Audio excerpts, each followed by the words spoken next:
Un podcast du ministère de la Justice, avec la Direction des Affaires civiles et du Sceau.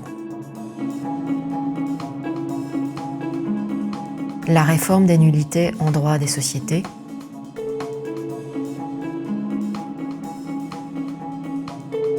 La Direction des Affaires civiles et du Sceau vous propose d'écouter la parole d'experts en droit civil ou commercial qui sont intervenus dans une réforme récente. Aujourd'hui, nous revenons sur la réforme des nullités en droit des sociétés permise par l'ordonnance du 12 mars 2025 en compagnie de Julien Golz-Lagier, chef du bureau du droit des sociétés de la DACS, et Elsa Guégan, professeure en droit privé à l'Université de Rennes. Julien, pourriez-vous nous expliquer pourquoi cette réforme était nécessaire ? Alors, les acteurs économiques et les praticiens, les entreprises, les avocats, les juges des tribunaux de commerce et les universitaires spécialistes du droit des sociétés ont fait deux constats. Premier constat, et il est déjà très ancien, celui de la disproportion entre la sanction de la nullité et l'irrégularité commise. Ce qu'il faut bien comprendre, Valérie, c'est que la décision d'une société, c'est-à-dire la décision prise par les associés ou par un conseil d'administration, la décision est nulle lorsqu'elle ne respecte pas certaines règles. Le problème est que l'irrégularité, qui est parfois très modeste, peut avoir des conséquences considérables. Car la nullité de l'Assemblée, c'est la nullité de toutes les décisions prises par l'Assemblée et la nullité de toutes les décisions qui la suivent. C'est ce qu'on appelle les nullités en cascade. Par exemple, pour une simple irrégularité de convocation, une augmentation de capital réalisée il y a 3 ans peut être annulée et, en cascade, toutes les décisions qui ont été prises par les associés entrés dans la société grâce à l'augmentation de capital. Les effets sont donc potentiellement considérables. Elsa, quel est le second constat fait par les praticiens ? Les praticiens ont fait le constat que les textes applicables aux nullités soulevaient de trop nombreuses difficultés, et ce pour plusieurs raisons. D'abord, les règles relatives aux nullités des décisions sociales se scindaient en 2 blocs de textes, l'un dans le code civil, applicable à toutes les sociétés, l'autre dans le code de commerce, applicable aux sociétés commerciales, avec dans chacun de ces blocs des dispositions strictement identiques. Il y avait par exemple 2 articles pour dire que l'action en nullité d'une décision sociale se prescrit par 3 ans. Cette redondance soulevait des difficultés d'articulation. Ensuite, au-delà de leur structure, ces textes, relativement anciens puisque certains dataient de 1966, étaient en décalage avec les évolutions de la matière.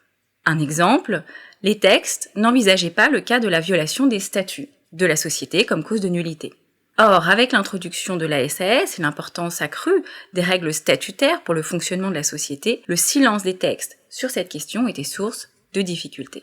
Alors si quelques modifications avaient eu lieu depuis la loi de 66, elles obéissaient à des logiques différentes, sans esprit de système. Il en résultait des dispositifs parfois incohérents, difficiles à comprendre et à appliquer. C'était le cas typiquement pour les règles relatives aux nullités d'une augmentation de capital. Julien, pourriez-vous décrire brièvement la démarche qui a abouti à l'ordonnance du 12 mars 2025 ? Elle a été à la fois classique et originale. Classique parce qu'elle s'est appuyée sur un rapport d'experts demandé par la Direction des Affaires civiles et du Sceau, un rapport du Haut Comité juridique de la place de Paris, le HCJP. Ce rapport avait conclu sur un certain nombre de constats et de mesures partagées, et d'autres plus discutés. Les travaux d'Elsa Guégan avaient d'ailleurs abondamment été exploités. Et puis, et c'est plus original, dans le cadre de la démarche de simplification, un groupe de travail a été mis en place par le Conseil d'État au printemps 2024, qui réunissait des praticiens, des représentants du gouvernement, dont la DACS, et des universitaires. Ce groupe de travail est parti des conclusions du rapport du HCJP pour proposer une série de recommandations. Ce sont ces recommandations qui ont servi de socle à la chancellerie pour élaborer son projet d'ordonnance. Enfin, au début de l'année 2025, ce projet a fait l'objet d'une large consultation des parties prenantes. 2020-2025, il s'agit donc d'une réforme largement mûrie. Quels étaient les principaux objectifs de la réforme ? Alors, il y avait 2 objectifs principaux.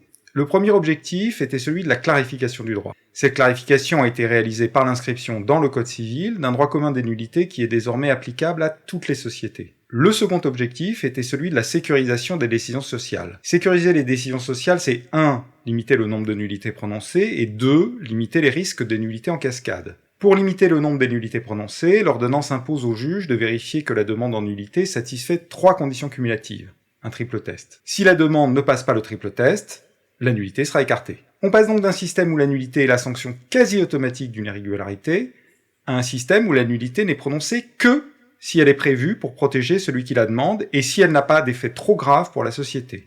Pour limiter les effets des nullités en cascade, la réforme permet au juge, lorsqu'il prononce la nullité, de différer ses effets. De cette façon, le juge peut prononcer la nullité d'une décision sans prononcer la nullité des décisions subséquentes, et le risque de cascade est circonscrit. Elsa, pourriez-vous nous donner les grandes orientations de la réforme ? Alors il s'agit véritablement d'une réforme d'ampleur qui impulse plusieurs orientations. Pour s'en tenir aux plus importantes, celles au cœur de la réforme, elles concernent la nullité des décisions sociales et peuvent être résumées ainsi. L'ordonnance procède à un élargissement des causes de nullité d'un côté, mais à une restriction de la sanction de l'autre, à la faveur d'un accroissement des pouvoirs du juge qui tient un rôle essentiel dans le prononcé de la nullité. Ce rôle existait déjà, mais il est à vrai dire exacerbé. En somme, la nullité doit pouvoir être accessible en cas de violation d'une règle de formation d'une décision sociale.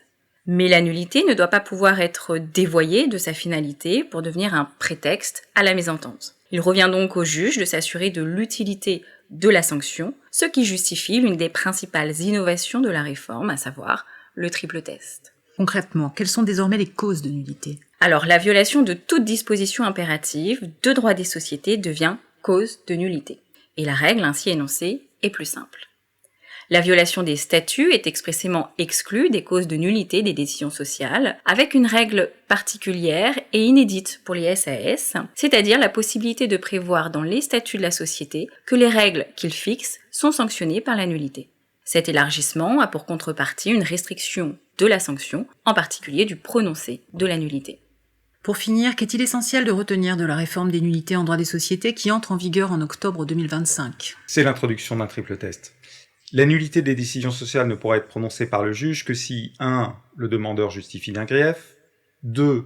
L'irrégularité a eu une influence sur le sens de la décision, et 3. Les conséquences de la nullité pour l'intérêt social ne sont pas excessives. Cela étant, en réalité, le contrôle du grief et le contrôle de l'incidence de l'irrégularité sur le sens de la décision étaient déjà présents en jurisprudence. L'ordonnance codifie ces critères dans le but de les généraliser et de les systématiser. En revanche, le contrôle de proportionnalité est plus inédit, et il sera intéressant de voir comment la jurisprudence se l'approprie. Julien Goselagier et Elsa Guégan, merci de votre éclairage sur cette réforme. Merci à nos intervenants pour ces échanges. Si vous souhaitez approfondir le sujet, connectez-vous sur le site du ministère de la Justice ou suivez-nous sur les réseaux sociaux. À bientôt pour un prochain épisode.